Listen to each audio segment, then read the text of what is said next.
미국 아이다호주에 있는 작은 마을 벨레뷰. 이곳에 사는 엘렌과 다이앤 존스는 남부러울 것 없는 삶을 살아왔습니다. 이들 부부는 20년 전 마을 주민들의 축복 속에 결혼했고, 앨런은 조경회사의 공동 소유주로, 다이앤은 금융회사에서 일을 하며 사회적으로 안정적인 위치에 있었습니다. 행복한 가정, 안정된 삶, 사랑스러운 두 자녀. 이들 부부의 삶은 언제나 행복의 연속이었습니다. 지속될 것 같던 행복이 무너져 내린 2003년 9월 2일 이른 아침. 그들의 딸인 사라 존스는 아침부터 이웃집의 문을 부실 듯 두드리고 있었습니다. 이웃 주민은 평소와 다른 모습을 보이던 사라에게 무슨 일이 있는지 물었고, 숨을 가다듬은 그녀는 집에 무슨 일이 벌어졌다며 911에 전화를 걸어달라 요청합니다. 현장에 출동한 경찰이 방 안에서 발견한 것은 사망해 있는 앨런과 다이앤이었습니다. 침대에 누워있던 다이앤과 침실 안쪽 욕실에서 발견된 앨런의 몸에는 탄흔이 남아있었고, 바닥엔 오른쪽 가죽 장갑 하나가 떨어져 있었습니다. 경찰 조사 과정에서 사라는 오전 6시 15분경에 일어났을 때 샤워 소리와 부모님의 대화 소리를 들었다고 증언했습니다. 이른 시간에 일어난 탓에 잠을 다시 청하려 돌아 누웠던 사라의 귀에 두 발의 총소리가 들려옵니다. 깜짝 놀란 사라는 곧바로 총소리가 울린 부모님의 침실로 뛰어갔습니다. 닫혀있던 문을 열어볼 용기가 생기지 않아 어머니를 불러봤지만 들려오는 대답은 없었습니다. 겁에 질린 사라는 집 밖으로 뛰어나와 옆집에 도움을 청했고, 잠시 후 현장에 도착한 경찰에 의해 부모님이 사망했다는 소식을 접하게 됩니다. 경찰은 집 주변을 통제하며 범인이 남긴 흔적을 찾기 위해 수색하던 중 집 밖에 있는 쓰레기통에서 혈흔이 묻은 분홍색 목욕 가운과 두 종류의 장갑을 발견했습니다. 하나는 침대 바닥에서 발견된 가죽 장갑의 나머지 한쪽이었고, 다른 하나는 오른쪽 라텍스 장갑이었습니다. 또한 경찰은 앨런과 다이앤의 침실에서부터 복도를 가로질러 사라의 침실까지 이어진 혈흔 자국과 뼈 조각을 발견했습니다.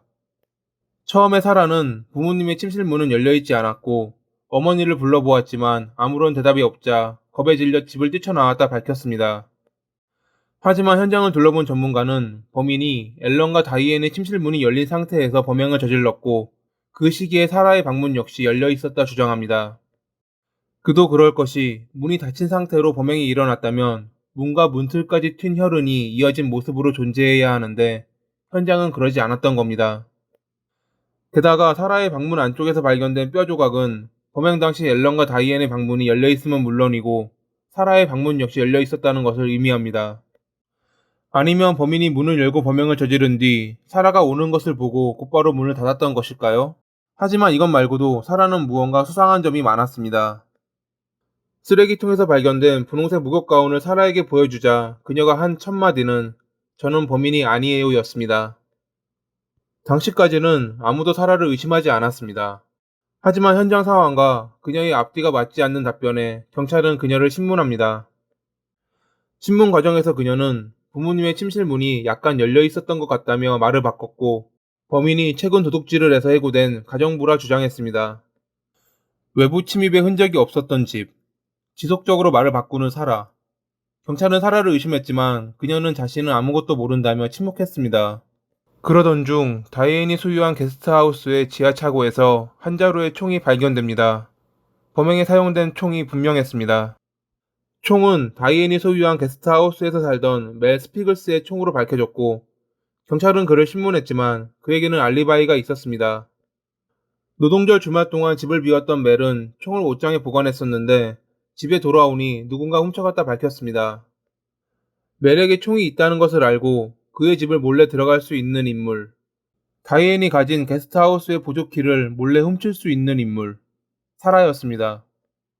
쓰레기통에서 발견된 분홍색 가운에서 다이앤과 사라의 DNA가 발견됐고, 가죽 장갑에선 총기 잔류물이, 라텍스 장갑에선 사라의 DNA가 발견됩니다. 사라에겐 남자친구가 있었는데 다이앤과 앨런은 그녀의 남자친구를 달가워하지 않았습니다. 불법 이민자에 약에까지 손을 댄 그런 남자친구를 사귄다니 어느 부모가 좋아할까요? 사건이 일어나기 5일 전인 8월 29일, 사라는 부모님에게 친구들과 밤을 보낸다 거짓말을 한 뒤 남자친구와 단둘이 밤을 지새웁니다. 그것을 알게 된 부모님은 사라에게 화를 내었고, 사라는 자신이 남자친구와 약혼을 했으며 혼인신고를 할 예정이라 말해 그들의 화를 북돋았습니다. 이제 겨우 16살이 된 사라가 19살의 남자친구와, 그것도 불법 이민자인 남성과 결혼을 한다는 것은 부모로서는 절대 용납하지 못할 일이었을 겁니다. 그렇게 부모와 싸운 사라는 9월 2일 돌이킬 수 없는 범행을 저지릅니다. 자신과 남자친구의 관계를 허락하지 않았다는 어이없는 이유로 말이죠. 배심원은 11시간의 심의 끝에 사라에게 1급 살인 2건에 관해 유죄를 판결했고, 판사는 그녀에게 가석방 없는 종신형 2건과 15년의 징역형을 선고합니다. 사라가 자신의 죄를 뉘우치며 반성하고 있을지는 모르겠지만, 그녀가 평생을 감옥에서 보내야 한다는 것은 뒤바뀌지 않을 것입니다. 오늘도 봐주셔서 감사합니다.